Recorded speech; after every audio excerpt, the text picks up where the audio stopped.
Alors, nous avons toutefois constaté dans ce travail qu'il y avait un besoin d'une ressource explicite et systématique pour l'enseignement de la phonétique. Et c'est ainsi que Sonographe est né. C'est un programme de littératie structuré conçu pour l'enseignement explicite et systématique des correspondances graphème-phonème en collaboration avec l'équipe de UFly. Oui, on sait que c'est University of Florida Literacy Institute. Nous avons obtenu la permission d'adapter leurs ressources pour le français afin qu'elles répondent aux besoins des apprenants en immersion. Alors, voilà notre répartition suggérée d'un bloc de littératie de 40 minutes pour première à troisième année. Ici, on voit les 30 minutes où Sonographe se trouve. C'est l'enseignement explicite et systématique. Puis, on a 30 minutes où on travaille en petits groupes axés sur l'évaluation et les activités au centre. Et là, on travaille la reconnaissance des mots et ou la compréhension dépendant aux besoins des élèves. Et aussi, et ça c'est tellement important, surtout pour l'oral, on travaille la compréhension, production et interaction de la langue orale et écrite pour enrichir le vocabulaire, les connaissances de base et la littératie, le raisonnement verbal et les structures linguistiques aussi. Et là, on utilise la planification à rebours. Alors, qu'est-ce qu'on veut que les élèves savent à la fin de ce cycle d'apprentissage et qu'est-ce qu'ils vont pouvoir faire à la fin de ce cycle. Si vous travaillez en maternelle, il y a un document qui a été créé avec UFly et Kate Wynne. C'est un travail qui nous montre comment utiliser Sonographe ou UFly en maternelle. Alors, c'est un peu différent parce qu'on ne veut pas que les élèves s'assoient au tapis pour 30 minutes. Des fois, c'est plus vite que 30 minutes. On sait qu'il y a une vidéo qui se trouve sur le site web de l'ACPI et c'est seulement 18 minutes, je pense. Avec Sonographe, voilà une planification suggérée de la mise en œuvre des leçons. On a concept 1 pour 2 jours, concept 2 pour 2 jours, et puis jour 5, on fait une révision et évaluation. Il y a des suivis de progrès disponibles à la fin du guide qui vont vous aider avec faire cela.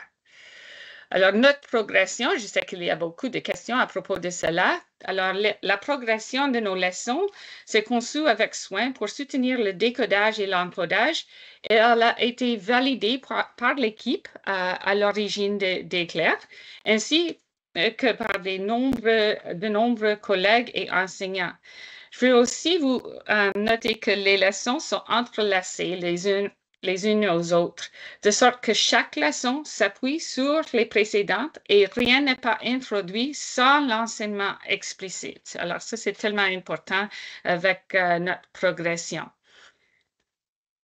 Et si vous ne savez pas par où commencer, et je sais qu'on a beaucoup de questions à propos de cela à ce moment, surtout parce que l'immersion s'est variée dans chaque contexte. On trouve des enfants qui commencent en maternelle avec 100% et des autres élèves qui commencent avec 50-50.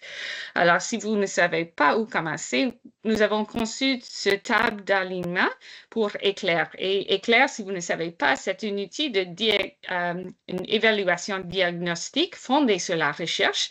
ACPI a travaillé avec nous sur cela aussi, et ça se trouve aussi sur le site web de l'ACPI. Si vous ne savez pas où trouver les ressources de Sonographe, je peux partager, je ne sais pas, Peggy, si c'est possible de partager les diapos après, mais sinon, c'est sur Greater Essex County District School Board, et on va Programs in Learning, French as a Second Language, et on trouve Sonographe là. UFly va nous aider à créer un site web qui ressemble à leur site web, mais à ce moment, c'était parce que nous étions en train de créer toutes les ressources. On voudrait les utiliser dans les salles de classe, les améliorer, et puis on va les partager dans un autre site web avec les Google Slides aussi, parce que à ce moment, c'est PowerPoint. Et il y a un code QR là aussi, si vous voulez prendre une image de ça. Alors, j'ai une question pour toi, Angéline. Est-ce qu'il serait possible que tu nous partages ta présentation parce qu'il y a des liens intéressants et pour qu'on puisse après la partager avec les participants participants et participantes, s'il te plaît. Bien sûr. Super, oui, merci. Oui, bien sûr.